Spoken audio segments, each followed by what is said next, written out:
Okay guys, it is day 2 of classes being over, and they let us out early, or the professor did.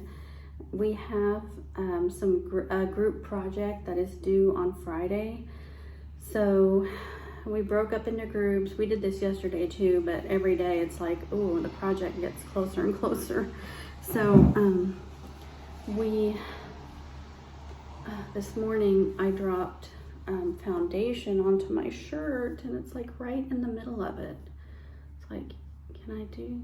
That's not gonna work. So I'll have to ignore that. But we have this project due, so all the groups have to present their projects on Friday. That's our last day of class. So he gives us the afternoon to kind of work on that. It's like a presentation, and it's 30 to 40 minutes long. So what we have come up with in our group is identifying reasons why people are leaving the church, why they have fallen away from the faith. A lot of times people are just, of course a lot of people are hurt by the church, but we're talking more about traumas, like the real traumas that happen where people really have an aversion to coming back to church. And so there's actually a problem with the church losing parishioners.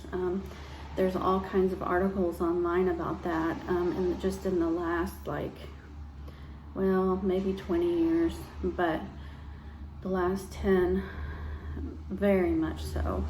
Just people that, they just don't like organized religion, and, people being hurt, or they don't like the way the church operates. They don't feel welcome. There's all these reasons. So our group is coming up with identifying the reasons,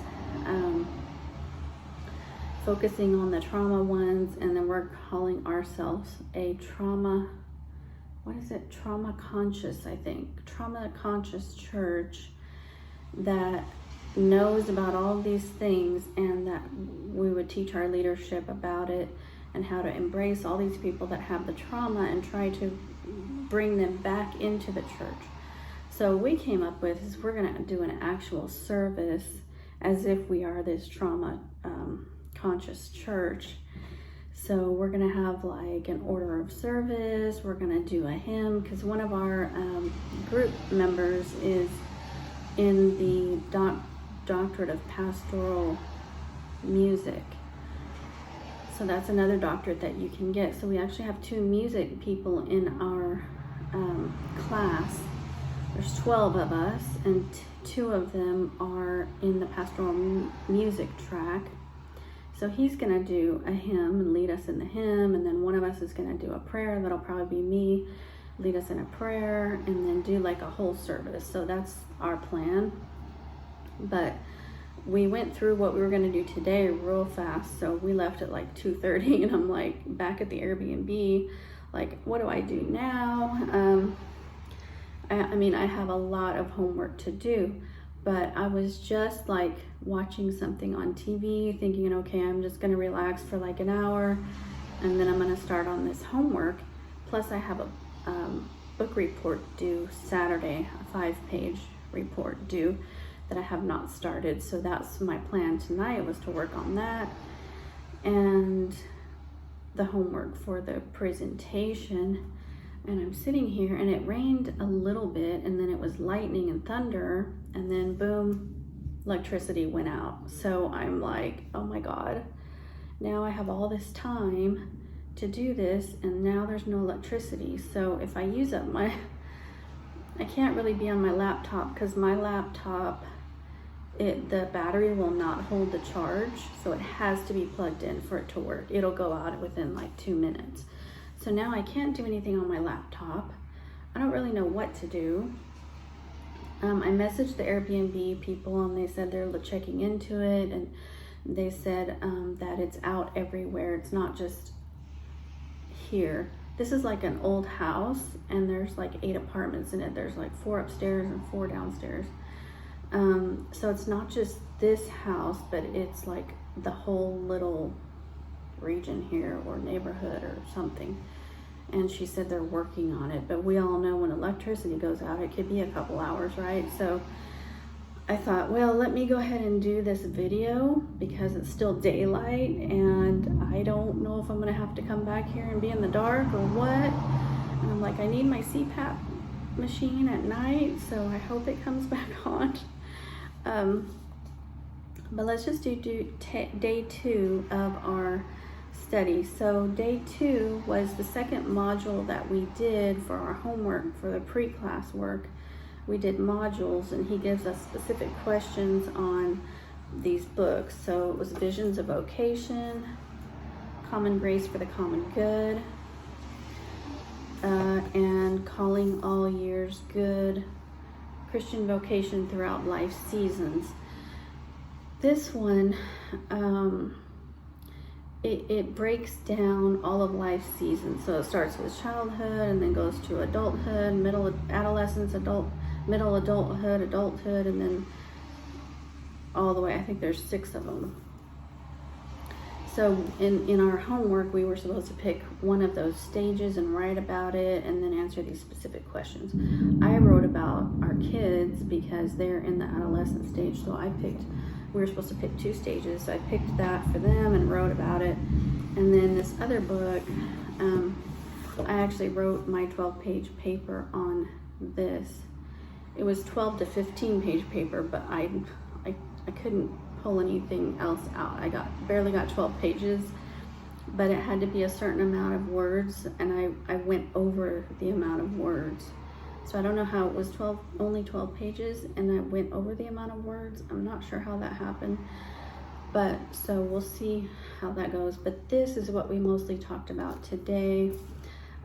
So day 2 is on vocation.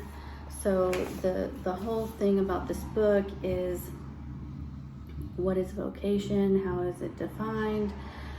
So of course with ministerial people like myself, we're always going to bring the calling aspect in it. We're all called, right? And so Christians are called anyway to certain things, to be represent Christ on the earth and all of that, and but then specifically, what is your specific calling that connects to maybe a job?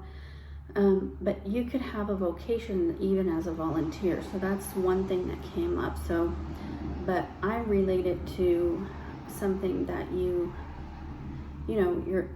job, your occupation. So it's kind of like your calling plus your occupation, boom. It's like that sweet spot, and it becomes a vocation. So he was talking about the etymology of vocation, and then it's action plus identity, and then plus the calling, the job, blah, blah, blah. And so the word in Greek, or it's the word vocare, which is to call, and the Greek ecclesia, which we all know is the church, ecclesia, it's the church. Ecclesia, that's what I'm saying. Those are all who are called by God. So we all know the church to be the body of Christ, and so that's like the vocation equals those that are called by God. So one of the discussions we were having is, how do you know what you're called to do? Well, that has to do with your talents, the things that you enjoy. Those are all things that God puts in you intrinsically.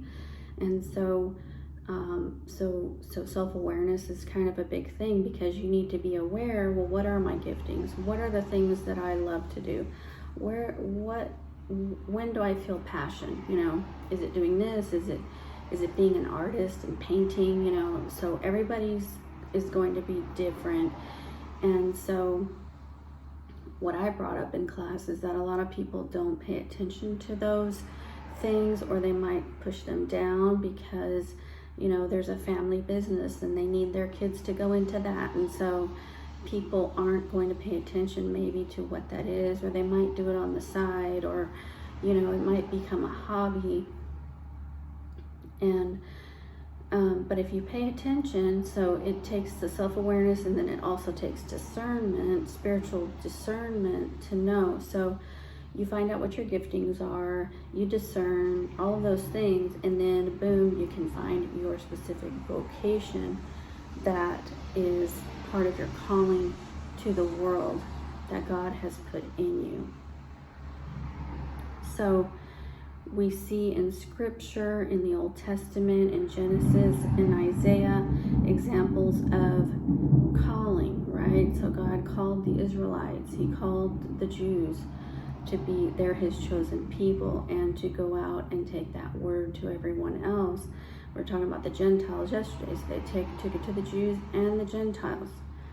And then God's calling in Matthew, Mark, and Luke, you know, so he talked about Gregory the Great, had, I think it was a book about the pastoral rule. That's not a book that I've read, but I am definitely interested to check that out. So it's about leading God's people. It's a book about leading God's people, you know, as a pastor. So vocation in the Christian tradition, we talked about Martin Luther's, Martin Luther has a commentary on the Magnificat, okay, or he just talked about the Magnificat. No, okay, so Martin Luther's commentary. I'm going to check that out. But then he talked about the Magnificat, and it was like a meditation on Mary's calling. God breaks what is whole, and He makes whole the broken. So the vocation here is the action of God. Vocation can feel like a breaking apart. So God can break what is whole. You know, maybe you don't know what your vocation is, and so God's going to have to break down whatever it is you're doing now. If you're seeking for something else, He's going to have to kind of break that down and rebuild over here in order to get you on that path. Maybe you already are on the right path, so then God's not going to have to break you down or break anything down, but He will, if there is anything broken in you, He will make it whole. And looking for your vocation, finding your vocation, being in your vocation can feel like a breaking apart, is kind of what we were talking about. And then we talked about John Wesley, which is who my youngest son is named after. Something about the Scripture way of salvation, what God is doing now. So now is the day for salvation. Now is the time. Vocation is a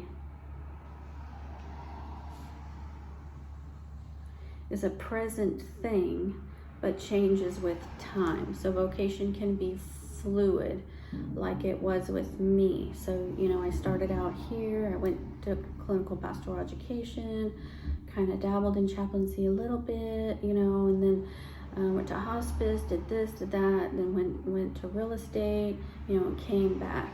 So it can be a moving target, you know, we're all on a journey in our lives. So, you know, if I feel like I have arrived now where I'm supposed to be, but maybe not even, because if I want to move on and be a professor, theology professor, or, you know, chaplaincy will definitely help me with that, or whatever I've learned is going to help me with that. Or maybe God will put me in some kind of pastoral managerial position, pastoral care managerial position. I don't know, but so I feel like I have found my vocation in chaplaincy for sure. And I wish I could write a few of the things that I wrote for responses in these classes. A couple of them are really, if you wanted to know more about me, then you would want to read those. If I had my laptop, I could pull it up, but I can't do that. So maybe another day I'll do that. And then he was saying he's Catholic, our professor's Catholic, so he was talking about Vatican II, something there. That's where you could find stuff about this in whatever. Okay, what is this? Oh, okay. There's a universal call to holiness, which I didn't know, so that is really cool, because I'm all about the holiness and the sanctification and all of that. So there's a call for many different kinds of calls of lay people and pastors. So you can, you don't have to be a pastor or a minister in the traditional sense to be living out your call. I know people that, I know women who feel like they're just called to be, be a homemaker and raise their kids, and that's their call, and they feel fulfilled in that. So if wherever you're at, if you feel fulfilled and passionate about it, then you're good. I don't think you need to really do anything or change anything. If there's some kind of a void there, or you feel something tugging at you, or that you're just not completely satisfied, then there's something that God is still pulling you, calling you to. Let's see. So we had lots of discussions, during class, and I didn't write any of that down. It's just too much. But I was actually getting a cramp in my hand. I'm like, I said I was going to type this, but it's a good thing I didn't, because I couldn't be on my laptop right now. Anyways, everyone has a call. All Christians have a call. And then in Visions of Vocation, this book. So vocation is not the same as an occupation. It has to have the calling with it. And then he talked about somebody had this quote that to which I'm called as a human being, living my life before the face of God. I didn't catch that whole thing. So then there's 3 markers of covenant. It's relationship, revelation, and responsibility. So we made a big distinction, and this is something I've been wanting to do a video on the difference between contracts and covenants, because covenant it might have an element of a contract in it, but a covenant is not the same as a contract. So we were talking about how in a contract, maybe I'm getting ahead of myself here. Maybe we'll wait on that. But we're talking about sacramental learning. We talked about Mother Teresa, her vocation. She said that our vocation is love. And that's the first time that I ever heard that, actually. I didn't know that she said that.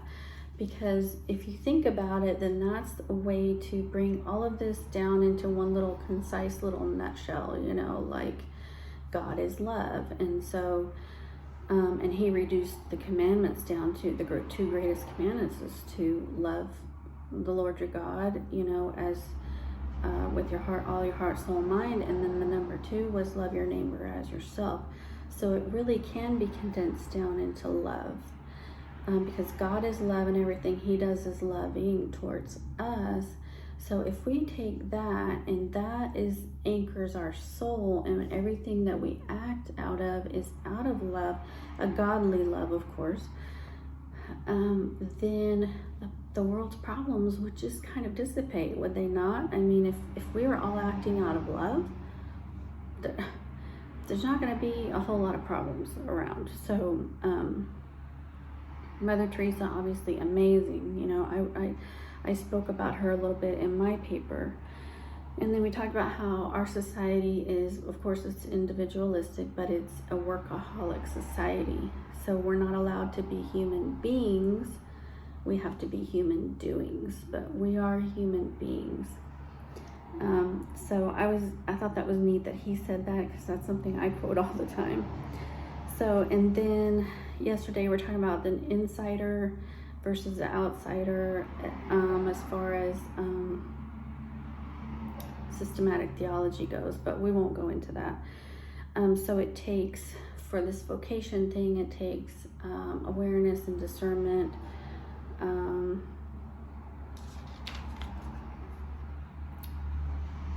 I don't know what that says right there, but we'll move on.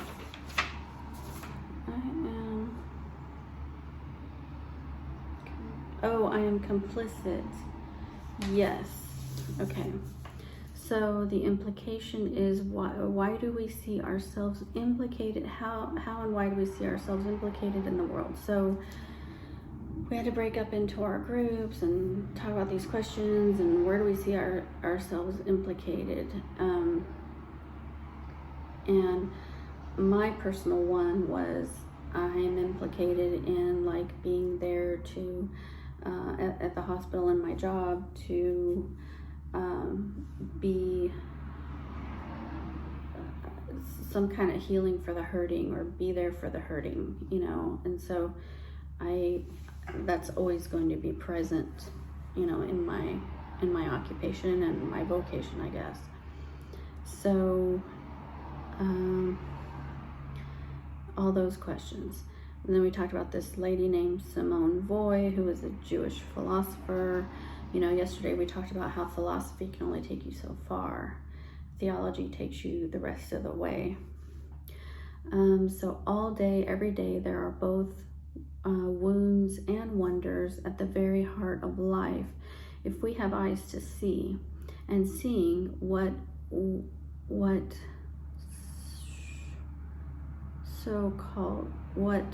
Weil called learning to know and pay attention is where vocation begins. There are both wounds and wonders at the very heart of life. If we have eyes to see, and seeing is learning to know, to pay attention, and that's where vocation begins. Okay, so loving the world in its brokenness. So that was one of the questions that we had in one of the other books. That to know is to, what do you do with what you know? So it's like now that you know, when you know there's evil in the world, you know there's all these bad things and stuff, then it kind of becomes a responsibility to do something about it.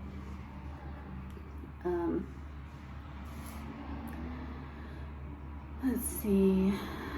A theologian of the whole church, a theologian of the whole person.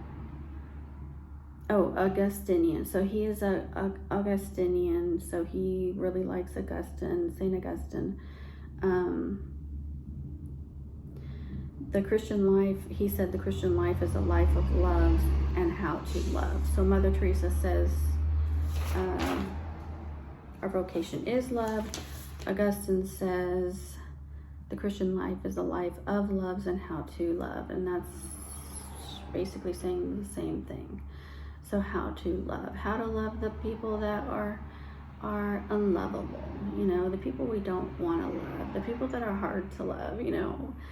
So it's also its own process. A theologian and the whole person. Then he goes into chapter 4, knowing is doing. So knowing compels you to do something about it. Then exiles from Eden, epistemologies have ethical implications, okay? Ways of knowing are not morally neutral, but morally directive. And then another point is epistemological commitments. We are not morally neutral. Knowing what you know, what will you do? What will you do with what you know? It's kind of like if a counselor hears some kind of abuse with the person they're with, even though there's this kind of privilege thing where, okay, this information will not go outside of here, but you have to, if someone's getting hurt, then that's what gives them the right to go ahead and blow the whistle, you know. So it's like, now that you know, now that you found out, you have to do something about it. It's that way, I think, with, you know, if you see a crime happen, you know, if you see something bad happen, what are you gonna do?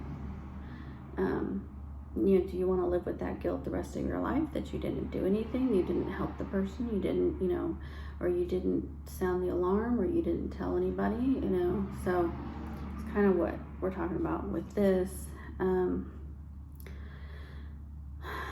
A mind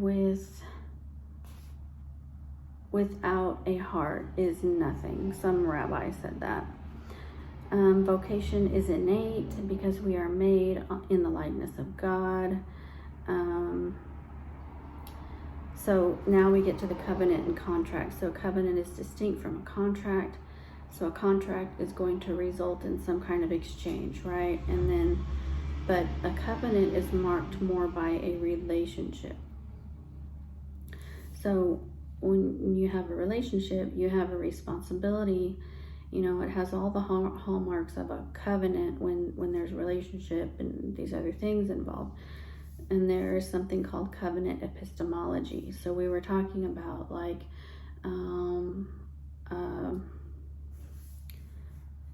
matrimony is a covenant. So it's not just a contract. So most people today, I mean, I've even heard people say, well, I don't need a piece of paper to tell me I'm married. It's just a piece of paper. No. It's not a contract. So maybe if you're looking at it as a contract, then you're saying you don't need that. But there are certain things that are covenants, and that is a whole nother thing. You have more responsibility there.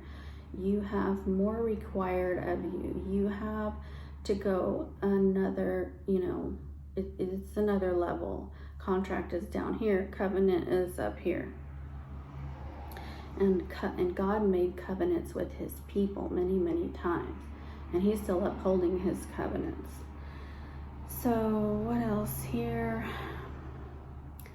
So we have more responsibility. Covenant is much broader. It has relationship, responsibility. It doesn't end once you've exchanged services.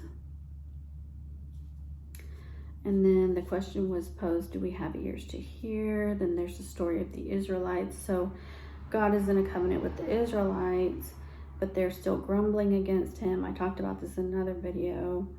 But that is kind of but that is, so the Israelites, we could correlate that to how the church is today. Like, we are chosen, whatever, but we all still grumbling. Things aren't good enough or whatever it is. Grumbling against God. The church, that's the church in the modern world. And then there's incarnational epistemology. So the incarnation is, Jesus coming down here in the flesh. So incarnational epistemology, words have to become flesh. Then it goes into chapter 5. Words have to become flesh in our lives. Otherwise, we love access to those. We love access.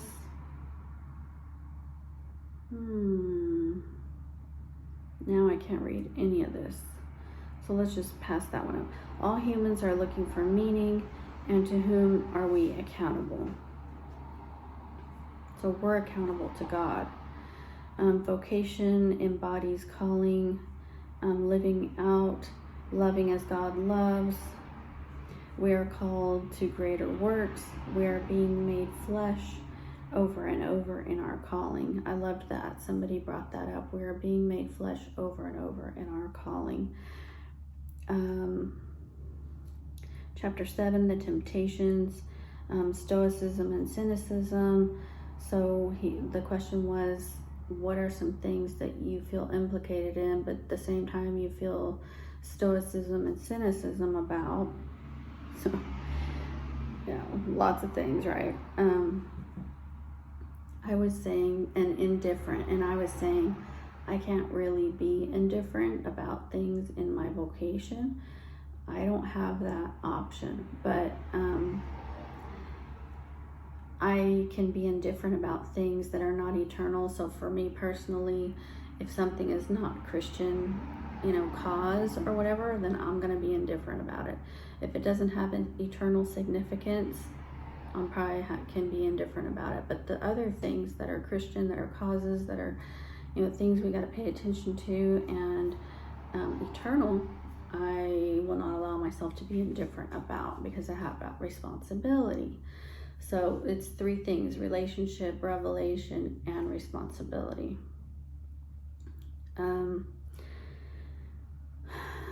Let's see, where was I here? To see oneself as engaged by the world, as responsible for the world, is right. And to see oneself as unbound by ordinary relationships and responsibilities for a people and a place is a problem. That's on page 182. It can be freeing knowing that we are bound by the world. So instead of seeing it as we're bound and seeing this responsibility as a problem, a burden, he was saying, which I loved this, he kind of flipped it. He's like, knowing that we are bound by the world and bound and like implicated and responsible, and knowing the bad, still doing something good, can be freeing.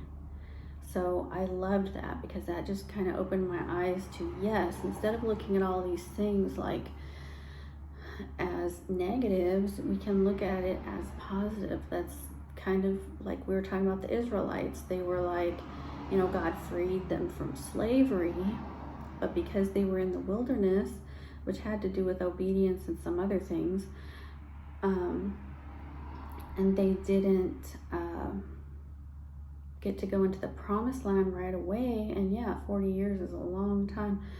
But then they started grumbling, complaining, and saying that at least when they were slaves, they had, meat to eat and blah, blah, blah. And that's how God started sending them the manna, but it's just nothing was good enough. So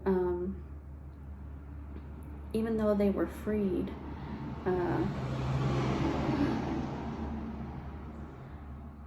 they didn't see, the positive of that. I forgot where I was going with that whole thought. Chapter 8, proximate living.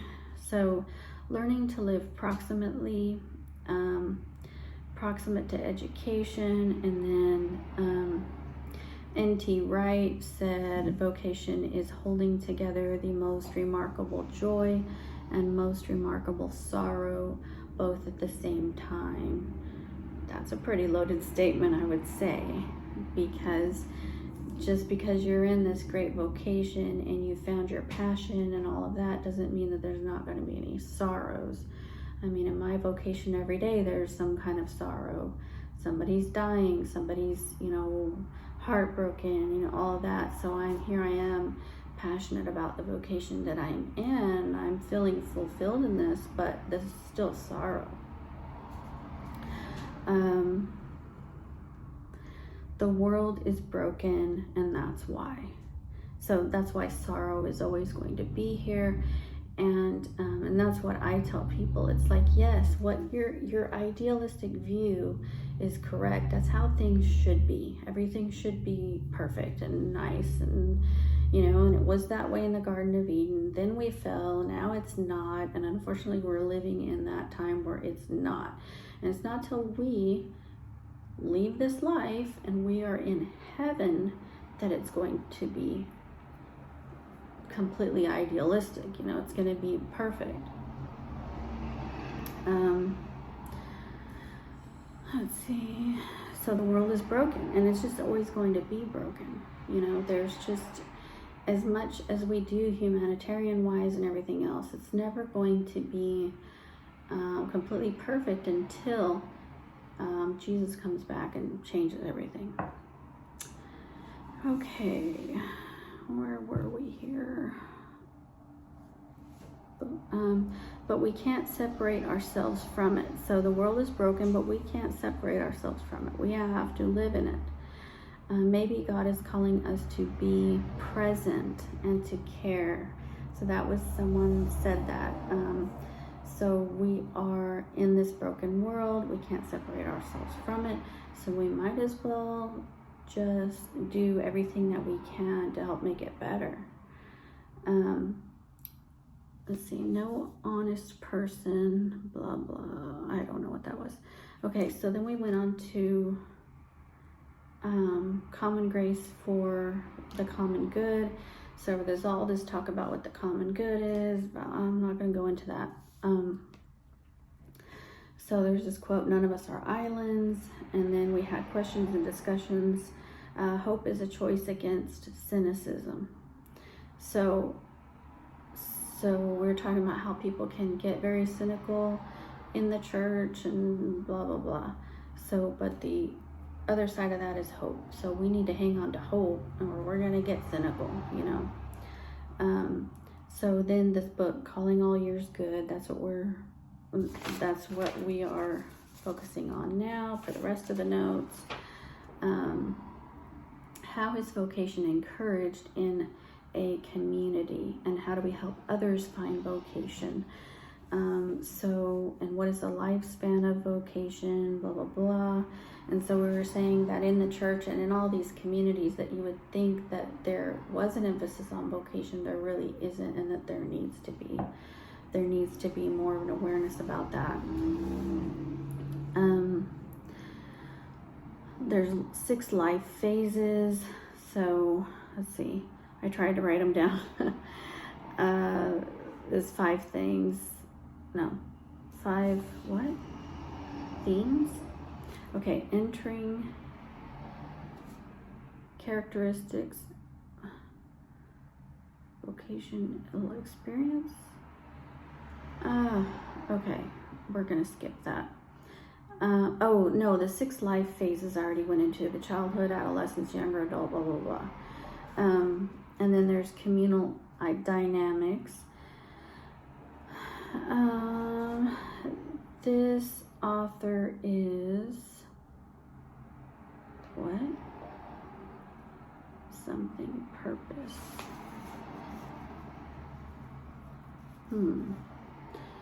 Being human beings, I talked about that. We can't reduce ourselves to what we do.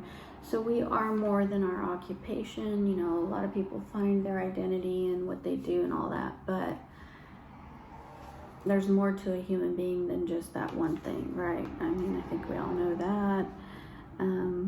Most communities are not places of calling, although they should be. We emphasize spiritual gifts in the church. So someone was saying the reason we emphasize spiritual gifts is because it helps the church out, right? So it's kind of a self-serving thing, but spiritual gifts are like a part of the vocation, a part of the quest to find your vocation. Vocation goes beyond that. Generally, the key practices of vocation are discernment, prayer, and storytelling. They are not fostered in congregations. The most obvious places where one might expect such activities to occur. You have a calling over the span of your life. It's dynamic, embodied, lived out. We talked about the human quest. What is the purpose of my life, and to what shall I give myself? Whom shall I serve? Retrieval of vocation, secular understanding of calling. And then according to the authors, the reinterpretation. Okay, I put ... So we'll move on. So chapter 2 of the book, callings are over a lifetime. They're mutually responsive to others. Callings are discerned. And then relationship in the Trinity. There's divine personhood is not prior to relationship, but exists only in the very nature of relationship and our relationship to others. And then somebody named Ziziolus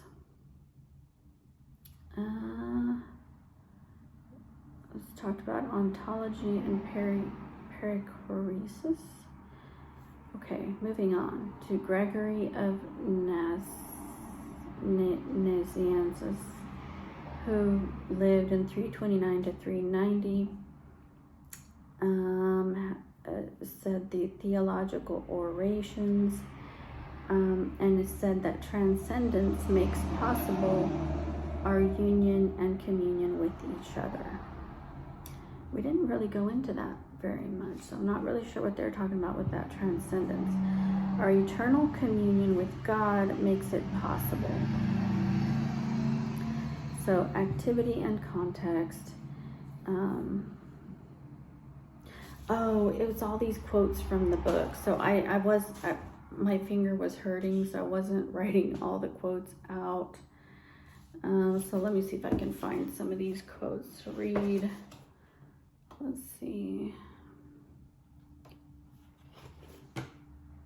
I don't know, this is going to be tough to find some of these, but I'll just read some things that I had highlighted. We believe that a theological understanding of calling, broadly understood as discerning one's life purpose in relationship to God's purposes, has something to offer both theology and lifespan theory. Okay, let's see what else. That's just the introduction. Despite the fact that a theology of vocation became marginalized, even lost for many Christians, its critical retrieval is imperative. Okay. Yet what they have not wrestled with is how calling is experienced, formed, and lived out across the whole of human life from infancy to old age. Someone was talking about how children have a calling, even though, they even have a vocation, but they don't have an occupation, but they can still have a vocation.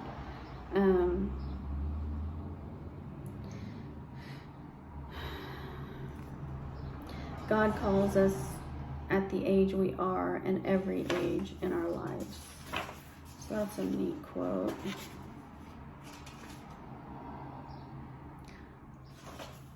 Let's see what else I've got here that I can share. I must not have highlighted a whole lot in here. I don't know. So some of these quotes, let's look for page 14.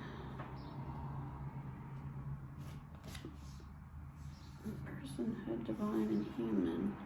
If personhood, divine and human, is essentially relational, and if the agenda between the one who calls and the one called is what we name as a calling, vocation is inherently relational, more a verb or activity than a noun or state of being. We become who we are in and through communion with God and others. Contextual theologians have highlighted the importance of seeing relationality not as a formal or abstract category, but through the lens of culture as a social and contextual category.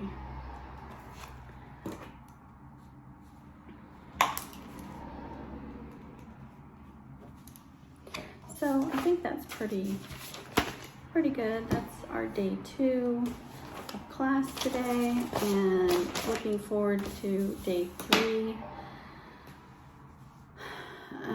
So I've got to work on the group presentation, so I'm probably gonna have to find like a Starbucks or a Barnes & Noble or something to go and hang out and get all of that done, because the electricity is still not back on.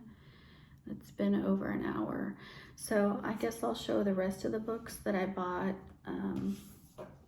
when I was at the bookstore yesterday. So here is a study Bible for women. It's that Christian Standard Bible again. So we'll see how I like that. I'm not sure. But I was saying that I really like study Bibles because they have little things in there, a lot of extra little things. Like here it's talking about doctrine, eschatology, and there's lots of little,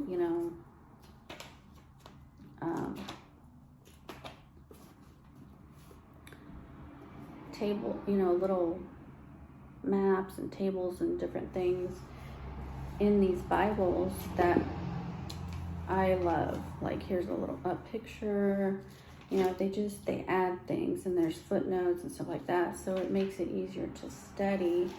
And this is really neat because it has, it's for women, so it's flowery and all that kind of stuff. So I am hoping to really use this Bible. Of course, I picked it because it's green. And then somebody was recommending this, the Bible Knowledge Commentary. Somebody recommended that, and I looked for it at Half Price Books, and they had it. So I thought that was really kind of cool. So it is an exposition of the scriptures. Oh, by Dallas Seminary faculty. Okay. There's some people in our class that went to Dallas Seminary. So, I can't remember what she said was different about the Bible Knowledge Commentary, because I have other commentaries. Oh yeah, here we go. It's an exposition of the scriptures written and edited by Dallas Seminary faculty members. It is designed for pastors, laypersons, Bible teachers, serious Bible students, and others who want a comprehensive but brief and reliable commentary on the entire Bible. Why another commentary? Okay. Interprets the scriptures consistently from the grammatical historical approach and from the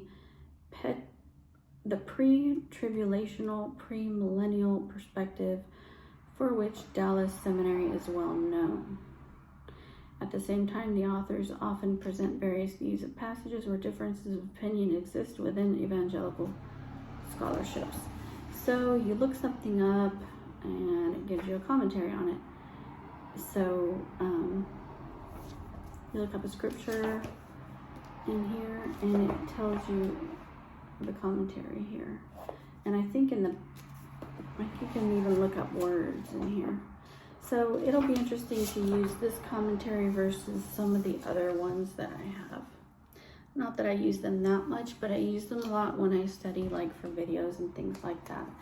So anyway, this has gone very long. And I'm planning on putting everything together. Oh, the electricity just came back on. Yes. Now I don't have to like leave and try to find a place to go study. Oh, thank God. So there's like some restaurants just down the street. So I think for dinner, yesterday I got something to go and brought it here, but I think for dinner this time I'll just walk down there and at least like get out for a little bit. It's kind of cooler today. Yesterday was really hot. Today, because of the rain, it cooled down a little bit.